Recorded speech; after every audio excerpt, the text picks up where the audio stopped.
Welcome back to DHR. We have with us today Kent Winebrenner. He is a retired Houston police officer, was with HPD for 36 years. Now, he started in 1983 and retired in 2019. Correct. And he is joining us today. We're going to talk about a few issues, mostly importantly, crime and how HPD patrol officers can respond to the crime issues we're having in Houston lately. So we're going to also talk about his experiences as a patrol officer and how he thinks maybe the job can be done better by the Houston Police Department. And now that he's retired, he can actually tell the truth. Because one of the things you learn when you work for HPD is you don't tell the truth until you retire, unless you don't want to retire. Okay. So he will be, I guess we'll start out with, how did you join HPD? Where'd you come from? I was born in Albion, Indiana, very small town up northern Indiana. Always wanted to get into law enforcement. So after I graduated high school, I actually took a trip to Houston. A friend of mine that I worked with moved down here, and he said, man, you ought to come down to Houston, a lot going on. So in '79, when I graduated high school, came down to Houston and applied. I called the Houston Police Department recruiting division, said, hey, I'd like to apply. And they said, where do you live? So well, I'm currently in northern Indiana. They said, well, call back when you live in Texas. And that's about as long as the call went. So I went back home to Indiana and I did a few odd jobs up in northern Indiana. It's mostly farms and factories. How about, is it like that today, or what's it like today? Yeah, still today it's like that. Okay. So the town I lived in is pretty, well, I guess you could call it a small town. The square mileage is just under 2 miles, square miles. Okay.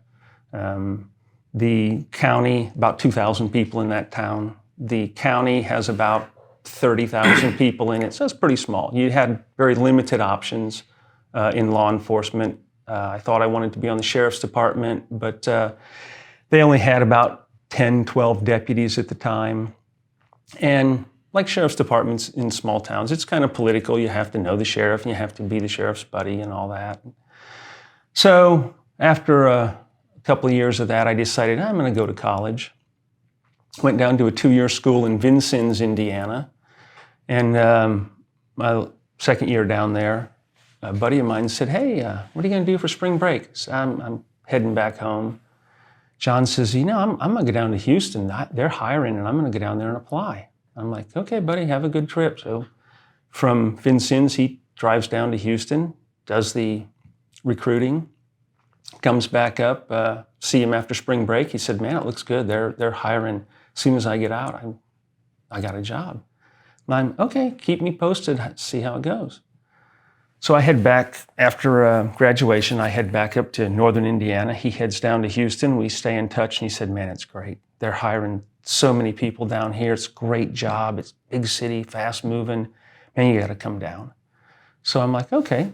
I head down in probably late '82, go through recruiting, and sure enough, they hire me. We talked a little bit about the polygraph and stuff that they did back then. A lot of entertainment for them, I'm sure. Yeah, they ask you questions like, have you ever had sex with an animal? And you're like, what the? No. And then later on in your follow-up interview, what happened to me was the guy, well, you showed some kind of nervous reaction to the question about sex with animals. And I'm like, yeah, because I never have, man. I mean, that's not something I approach every day. Yeah, it's not something normal. Yeah. So, but yeah. I think they do that on purpose to give you just to see your reaction. Right. I was like, it's because it's junk science and they don't really know what they're doing. And I think I thought there was like an epidemic of animal sex people. I mean, like, bestiality. I was like, what the? Anyway, that's how they made me feel. I was like, sheep buggery. Bad problem. Epidemic. Only in Arkansas. Yeah. Go on. So I'm like, I'm from Indiana. Hogs. So sure enough, I do get hired. At that time, there were hundreds of people applying for the job down here, unlike today. But got hired and started the academy in May of 1983. I loved it. It's something I always wanted to do. It was quite a shock, actually, coming from a town of about 2,000 to a city this size. But again, I loved it. Something I always wanted to do, and patrols where I always wanted to be. So you got stuck in patrol for 28 years? Patrol is where you want to be, lucked out. So honestly, I was one of those weird guys who did like patrol. I never, 36 years on the department, never took the sergeant's test, never bought the books, never thought about promoting. Me either. I wanted to be patrol. And I did that for 28 years, almost all of it out at North. Greens Point and Acres Homes are the two neighborhoods I spent the most time in. And got a chance to go out. The garden spot. Were you in 6th District or Yes. 4th District? Or 6. Okay. It was 6 and 3. Oh, 6 and 3, that's right. Okay. So what you mentioned, a lot of people aren't applying to be police officers now. What do you think the difference between, say, the 1980s or the 90s versus now when it comes to recruiting for police officers? I think there's a lot of differences now. Number one, you look at how the police are being treated. I mean, as long ago as, I guess it's been 10 years ago, there was a book written called The War on Cops. And, there was at that time a war on the police department, law enforcement officers. And they're not taken care of. They're not backed. They're not supported. And people see that. And they're like, you know what? I'm not going to do that job. So I think the difference is, correct me if I'm wrong, is there's always been a war on the police. Because if you read lawsuits going back to the 50s, as I have had to do, as we have done on this show, people have been suing police officers, accusing officers of racism, rioting. There was the Los Angeles riots in 1968, long before the, Reginald Denny, who got beat up in that one riot. L.A. Yeah. No, Reginald Denny was the truck driver. Yeah. Rodney Oh, I'm King. sorry. Yeah, Rodney King. It was Rodney King riots, but Reginald Denny was the one who. Yeah. That's when they went to go after the guys who beat up Reginald Denny. They were, the cops are racist. The cops are racist, and LAPD at that time actually started telling the officers, "Well, we'll go after them later. We'll just ignore that for now." And my point being is, so there's been a war on cops for 50 or 60 years. The difference is, in the 60s and the 70s and the 80s, you had command staff who actually protected their officers, both in the media, but in court. Like, that's how qualified immunity came into existence, right? Was the fact that the government was like, well, no, you're not going to sue our officers individually. You can sue us, the government, but we're going to protect our officers individually from your claims. Now the government wouldn't do that. Right. In fact, the government's doing the exact opposite. They're trying to eliminate qualified immunity. So my point being is, the only difference between, I think, then and now is your leadership.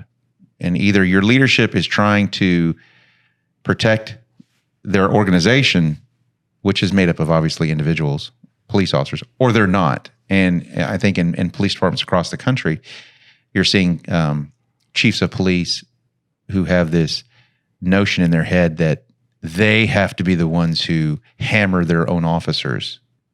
So not only are officers attacked by the media, they're attacked by criminals, they're attacked by leftist activists. Now they're being attacked by their own chiefs of police.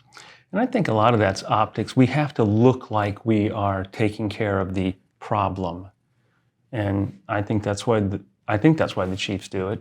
And certainly in the bigger cities, well, most cities, it's an appointed position. So you're going to do what the mayor wants, or you won't be a chief. And unfortunately, I think it's politically correct to demonize the police now more than it probably ever has been.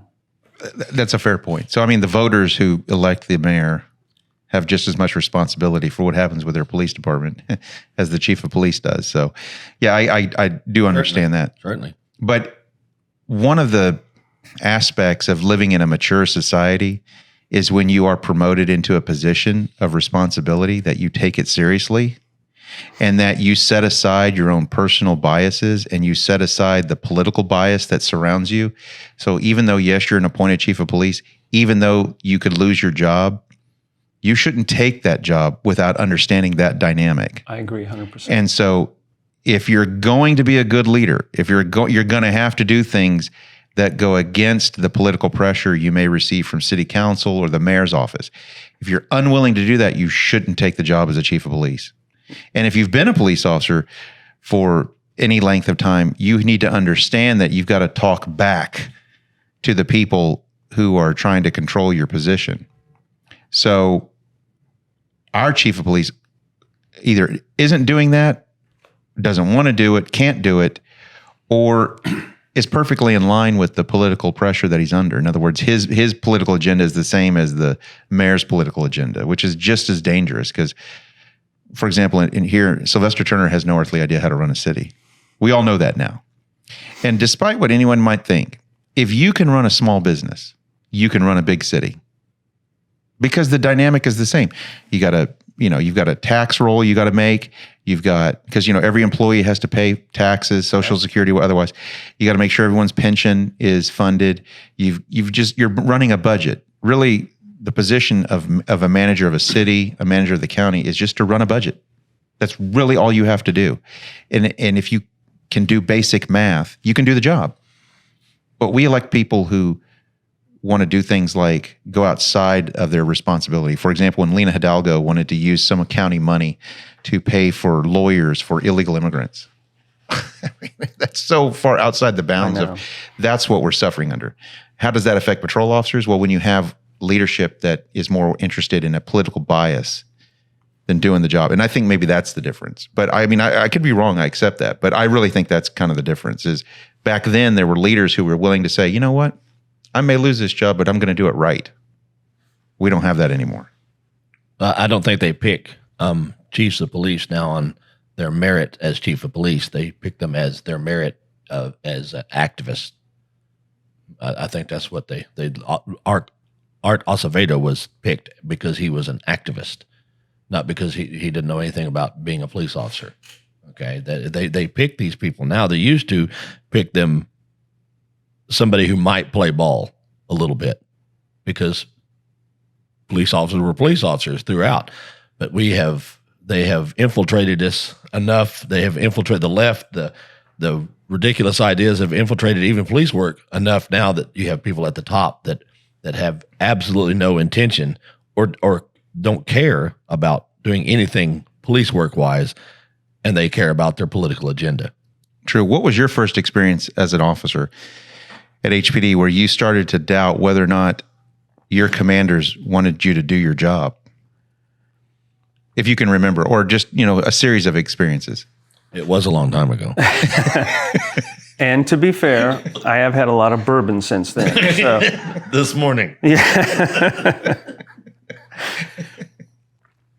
The more they start adding restrictions that seem to be not to help but to hinder, you start realizing, do they not want me to do this? Do they not want me making these arrests? Do they not want me going out and making contacts and looking for bad guys? And early on, I didn't notice a lot of that, but toward the end, it just seemed to come in waves. The new general orders that they would come up with, the body cams, and when they started, and I think we talked about this earlier, about supervisors looking for problems to make complaints on officers for, going through body cams. Oh, didn't have your seatbelt on here for 30 seconds while the car was moving, or whatever it was. It's just ridiculous. So like my first experience was when racial profiling cards were invented. Yeah. And, Captain Cutler came out with that racial profiling form and the department had to adopt it for some reason. And they basically had roll call briefings where they introduced you to the racial profiling card. I think it was in either late 99 or early 2000 that they did this. And to me, it was like they were challenging me, only to the extent that I felt like there was this presumption you're a racist. Now you have to fill out this form to prove you're not a racist. And I was like, what an evil presumption to make. Why would you spend all this money hiring me? They interviewed my ex-girlfriend. They interviewed my parents. They interviewed siblings. They interviewed a couple of people I went to college with. They checked my background criminally. and civilly. They did this whole investigation to hire me. Right. Then they gave me a battery of psychological examinations, 3 if I recall correctly. Then they gave me, the polygraph exam. Polymer exam. Are you plastic? No, your polygraph. Pass that one. Yeah. Good. He's not plastic. Your polygraph. Anything that interrupts that ability to go out and capture the bad guy and put him in a cage, leads me to believe that the department doesn't want police officers doing their job. Anything that makes that more difficult, anything that makes you hesitate or makes you reluctant to go out and chase the bad guy, capture the bad guy, put him in jail so he doesn't hurt anyone else, makes me think that there's something awry going on. And as bad as it was then, I've heard it's exponentially worse now, where there's officers that just, across the country, not just here, but across the country, just aren't doing what they used to do. They're not making self-initiated stops. They're not looking for the bad guy. They are merely answering their calls, and that's it. So how many fights would you say you got into as a police officer? So again, this was the 80s, and 90s in Greens Point. It was 3 a day. yeah. I'm just kidding. It was a lot. Okay. And when did you start feeling like when you got into a fight, your career was in danger? I left the streets in 2011, and it was feeling like that the last few years. But honestly, and I think it might have been just me being naive, but I felt like I'm in the right. I like Joe said, we don't go out and just beat people's ass for the fun of it. That just doesn't happen. If we have to fight a suspect, we have to fight a suspect. We have to do what we need to do. We want to end that fight as soon as possible. We don't want that fight going on for long periods of time for a lot of reasons. Number one, you got a weapon on you. You don't want to get it taken away. You don't want some other people to come in, this guy's friends or whatever, finish the fight quickly, get him in custody and transport him, do what you're going to do. So I always thought that, look, I'm in the right. If I have to use force, I know what's acceptable, what's not acceptable. And so I didn't worry about that like they do now. It's like almost any force they use now can be deemed a job killer. Yeah. A jail sentence. Oh, yeah. The guys who were fired on the shooting, the 4 officers who got their job back. Off Gadsden Street. Yeah. Yeah, absolutely. Yeah. Absolutely did everything and every ridiculous thing that the academy tells them to do that is obviously doesn't work. Right. From trying to de-escalate, use the first name, calm them down, back off, use a taser, use a beanbag, all this stuff. And they still ended up having to shoot him, and then they get fired. I know this is going to sound crazy, but I'm just going to say it. I think the second most insidious phrase that's come out of law enforcement training is de-escalation. I think it's nonsensical because I've never met a suspect who is interested in de-escalating, and de-escalation requires 2 parties. Absolutely. Yes. So you can't be the one party trying to de-escalate while the other party's trying to amp it up, right? It doesn't work. Yeah, it never works. I say it only eclipses the term officer safety because people have this idea about officer safety, and I think it made its grossest appearance in the Columbine shooting, when you had all these officers hiding behind fire trucks and other vehicles while students are being gunned down by 2 lunatics in this high school, and nobody's going in to stop them. Well, and what was their reasoning? And one of the officers who was interviewed right there, officer safety. It's like, that's not why you were hired, to sit and watch people die. No. And I that's why I also consider that an insidious doctrine, is because what I think it does is it blesses the notion of cowardice, or it turns the word cowardice into officer safety. Yes. And it disgusts me, and it's still going on today. I mean, we saw it in Uvalde. Right.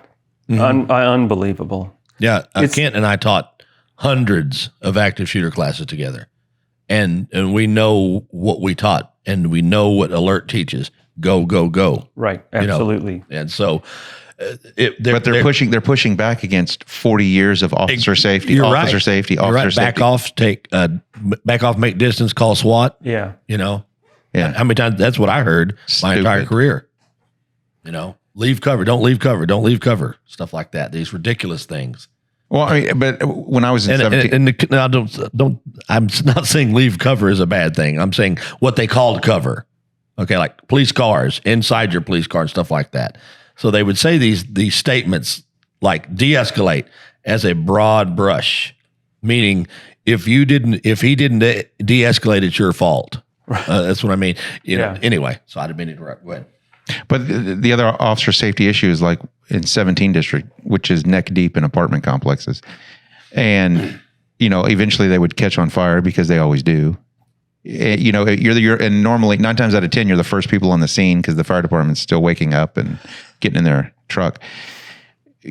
Officer safety would say, oh, well, we'll just stand back. And now, fortunately, when I worked night shift in 17 district, the officers I was with, they were kicking in doors and pulling kids out and pulling families out before the apartment burned down. Yeah. But it's not like that everywhere. It isn't. But, Joe talked about training, and we did receive some training that was not perhaps the best. Yes. But I think, at least now, the training they're getting is probably the best it's ever been. Is it as good as it should be? No. No, I see what you mean though on the critical incidents videos. Yeah. Yes, I'm very impressed with the training. I am too. Especially when I see videos like the one your brother sent of the he said I wouldn't know what DHR thinks about this. It was the county in California, I forget where it is, but I mean crossfire issues and all sorts of stuff. This the Asian woman with the knife.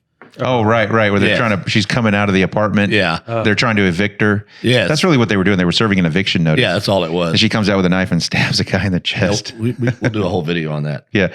But you're right. The training is definitely top tier now. I remember when I went to the academy the year after you did, and that's where when he left, he went to the police academy, which is a good idea because the lieutenant, I don't want to say his name, but we both like him. And he was bringing people from the street who had been on the street for years and years instead of been on the street for a couple of years. And now they're at the academy for 27 years. Yeah. Okay. He brought people who had been on the street for 18, 19, 20, 25 years. And Kent was one of them. So was that the unit that Bratton and Conley were in charge of, or? No. No. I went to that unit later. What unit was their unit? It was called Officer Safety. Oh, That was the name of their unit. Okay. And what happened to that unit? Was it changed to do your job, officer? Well, it's a good story. Okay, go ahead. Sorry. So I was contacted by a sergeant about this tactical training unit that was being formed, and I'm like, I like the street, so thanks, but no thanks. He's like, nah, come on out and apply. And I'm so thankful that I did. I mean, basically changed the trajectory of my career and added probably 6 or 8 more years to it. And I ended up out there doing the tactical training unit, and we made a lot of changes. And, the sergeant out there was great, still is great. Yeah. Really changed the way things were being taught. And I give him all the credit. And the lieutenant. That started Brian it. Garrison. Yeah, he's still out there. Okay. Yeah. So about 3 or 4 years into it, I get approached by Bratton, and he says he's retiring and he'd like me to come over and do his job. And what's funny is in 1983 in the academy, when Conley and Bratton came in to teach whatever portion of the cadet lesson plan that they did, they were very charismatic. They were very good instructors. Yes. They were probably the best out there. And to be fair, I think their tactics were actually better than had been. Oh, yeah, Yeah. absolutely. Yeah. Yeah. And a buddy of mine that went to the academy with were like, one day I'd like to be Conley and Bratton. And who would have known that, 30 years later I get a chance to go to that unit. I'm like, as much as I love the tactical training unit, this unit needs changes. And I think you were out there at that time. Yes. And we saw the stuff that was being taught out there, and it wasn't the most updated, and it could use a little update in the tactics. So I came over there, and this sergeant there, great as well, fantastic. And he got some new people, and just changes were made, and the tactical training unit and the patrol tactics unit kind of got on the same page, which was the same page as the narcotics training and SWAT training. There's a couple more units that major offenders. Major offenders, absolutely, yeah. The tactical training was absolutely different for everybody. I mean, narcotics, SWAT, major offenders, the TAC units, everybody was taught something differently. I don't mean a little different. I mean, it was complete department different. Yeah. I mean, so in Kent, I mean, these two guys right here in front of me are responsible for a lot of changes in the police department that are for the better. We've talked about what Tom did, but Kent is responsible for getting the tactical training unit and the, what's it called now, patrol tactic unit on the same page as SWAT and narcotics, and all those people are on the same page too. I don't know if you could give me all that credit, but thank you. Well, I mean, you were only an officer, so you only had as much influence as just us pitiful silver badges had. Right. But you were still, you just went ahead and taught it, and you did it. And so these units are now all in sync. They were, and one of the things that we were talking about with Brian Garrison, we were saying, you should teach the cadets the same thing. That's why when they go to TAC teams, right, or they go to SWAT, or they go to narcotics, they don't have to relearn everything, and so it was kind of a standardized tactical training. And I remember teaching some of the classes for Bratton and some of the other guys that were there before, and they were saying, "Oh, you're teaching SWAT stuff. You're teaching SWAT stuff." I'm like, right. Yeah, SWAT tactics. And like Rich McCusker will tell you, it's not SWAT tactics. It's tactics. Yes. Right. If we're using a bear and bangers and snipers, yeah, that might be SWAT. Okay, but it's not. It's searching. It's good tactics. Right. And nothing was the same. It was absolutely some convoluted mess. Everything was like it was, and nothing was written down correctly. Nothing was. The lesson plans were, and this guy. Him and all the other guys that were over there actually really, really changed all that and standardized everything. Mostly the other guys. Most of the other guys, yeah. They did a lot of work. So did they have you testify in court during civil lawsuits, or? Yeah. Which lawsuits would you have testified in? So actually, fortunately, none of the big lawsuits hit while I was over there. That was all Conley and Bratton. What about the Escobar shooting? That was them. What do you think caused that?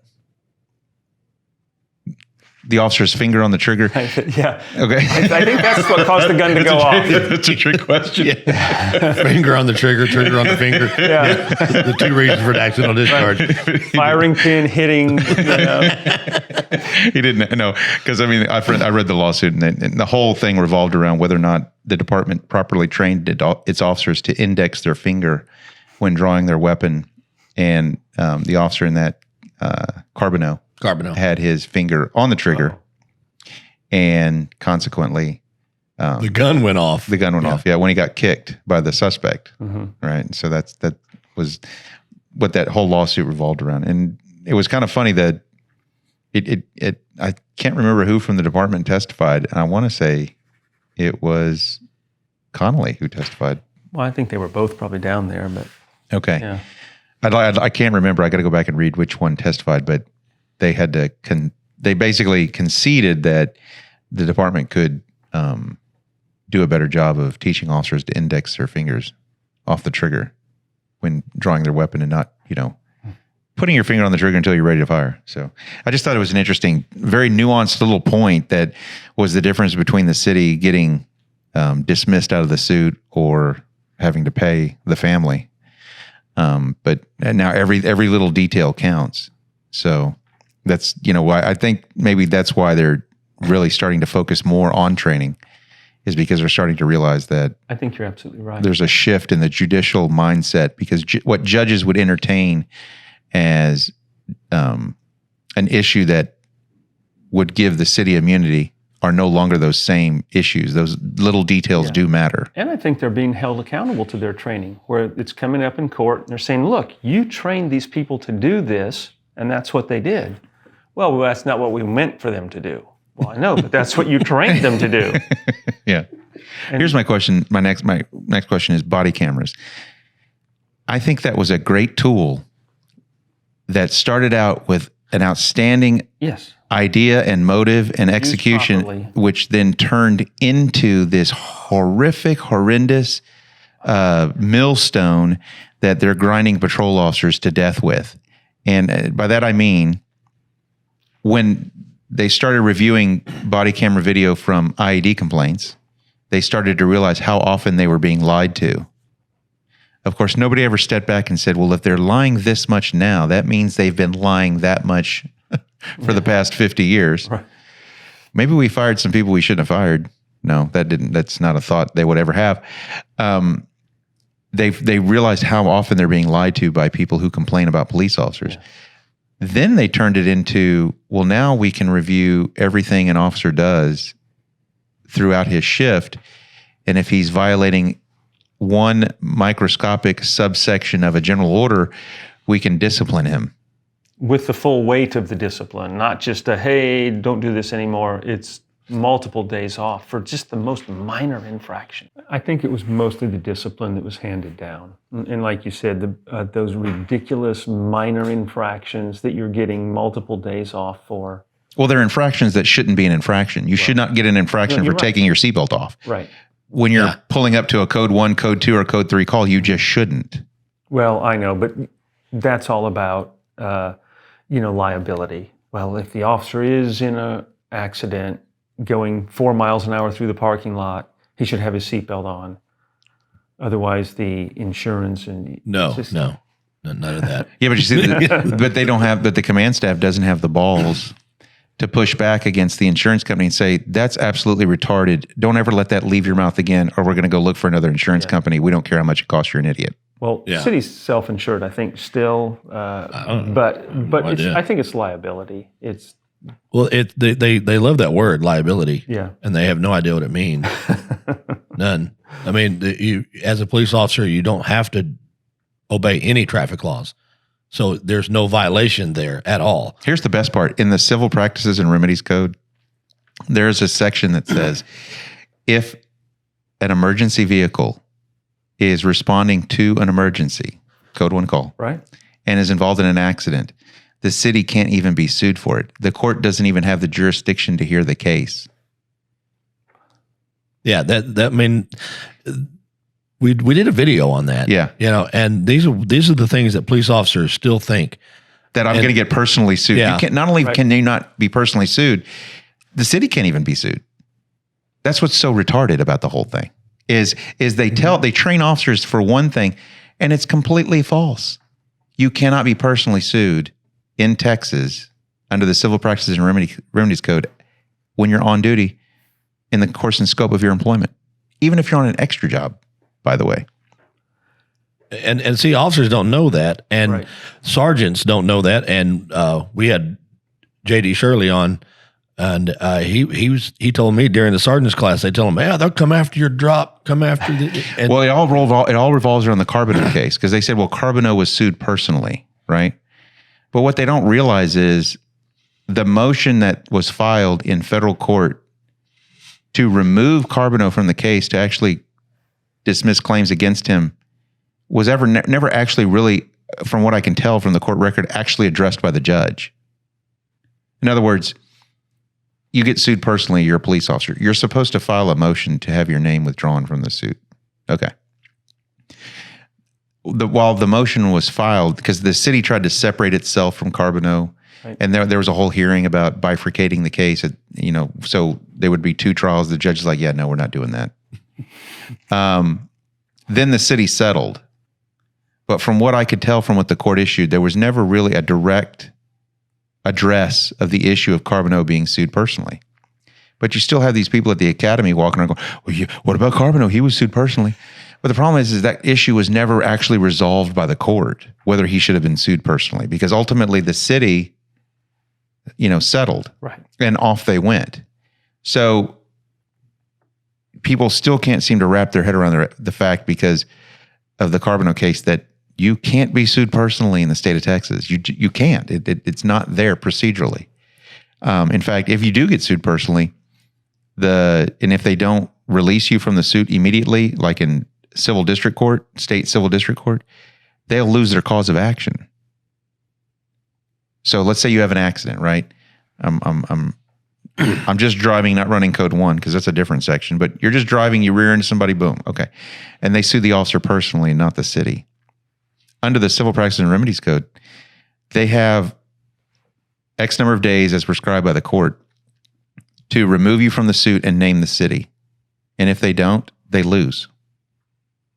They irrevocably elect their remedy, and it's the improper remedy. And if you irrevocably elect the improper remedy, you lose your whole case. So you can't get sued personally in Texas. And it's just, but you have these arguments with people. What about Carbonneau? It's like, that was never resolved. There's no court of appeals ruling. There's no case history to support that, but there's statutory, election that you can make to, deny jurisdiction against an individual member of the department acting in the course and scope of their employment. So what are you going to do with the retirement? Okay, before we close out, what are you going to do for your retirement? I mean, you're retired now. What are you going to do? Some people become truck drivers. Right. Some people Drive trucks. some people start a business. Yeah. No, unfortunately, I don't have that much ambition. So you're going to die soon. Yeah. Because probably. the average lifespan of a retired officer is like 4 or 5 years, I think. Yeah. No, he means he doesn't have ambition to do any jobs. He's got plenty. Oh, extra okay. I stay busy Oh all my day, God. every day. Okay. Lots to do. I love it. I get up every day. I'm like, okay, what am I going to do today? And set off and do it for the most part. I know one officer who bought a farm, and he's, got a tractor, and he's starting to farm now. Yeah, that's a lot of work. So I grew suspicion like work. I grew up working on farms. Yeah. And I knew I did not want to do that for a living. That's a hard job. Well, his attitude is much like us. He sees society falling apart. You can't depend on stuff. I get that. What blew him over the top was when the state of Texas turned the lights off for a week in February of 2021. The lights are out in the whole state. From space, it looked like a black hole. And he was like, oh, this is not good. And I think that's when he was like, you got to be able to take care of yourself, or you may not eat. So, I mean, maybe when I retired, I'll get a farm, but Yeah. Well, I see the logic. as long as we have cheeseburgers and lottery tickets, Exactly. I'm not going hungry yet. Okay. Yeah. As long as we're fat and happy, there will be no Right. uprising. But do you do like any consulting? Do you training with the alert people? I do some consulting with the union attorneys, Okay. with some work on some cases that they have. Like expert witness testimony, stuff like that? Okay. Oh, that's good. All right. Yeah. That'll keep you busy. Keeps me out of trouble, keeps me in bourbon money. So At what, $400 an hour? no, not that much. And okay. Well, I've had experts charge that much. Okay. Joseph, anything? No, just been a pleasure to have you on here. And I want to reiterate how impressed I've always been with you and what you did at the police academy. On the street, I mean, you guarded pawn shops, I know, quite a bit. But what you did at the police academy was nothing short of amazing. Well, thank you. I appreciate that. I think I was just there at the right time, but Well, so was Elvis. I did. But I don't think I did anything that spectacular other than just being there when changes were being made. But thank you. But back to what you said, I think training is the most important thing. There's nothing more important than the training you get, and that's from day one on. And for them to train cadets differently, and then when they got out, train them, let's do it this way, it was just ridiculous. You have to have consistency of training. And Is 6 months long enough for a academy? it can be, but I mean, obviously you have to have quality training all the time. I mean, out there on the street, you have to have a good FTO, as you know. FTOs can make or break an officer.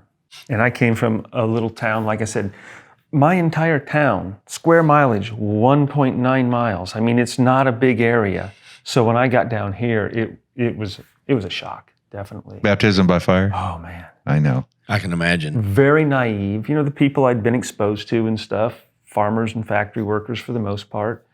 And then to get down here, it was quite a learning curve. It is. It's shocking. Growing up here had been... I grew up in 17th District. Yeah. Oh. Where I worked, it was funny. I was 22 going through training. But thanks for coming in. I'm glad we could talk to you today. I hope you come back. I hope we didn't bore you to death. I hope I didn't bore you to death. No, not at all. So, and we look forward to having you back. But we're going to close out today. Please like and subscribe the video. We always appreciate new subscribers. And we'll see you in the next video.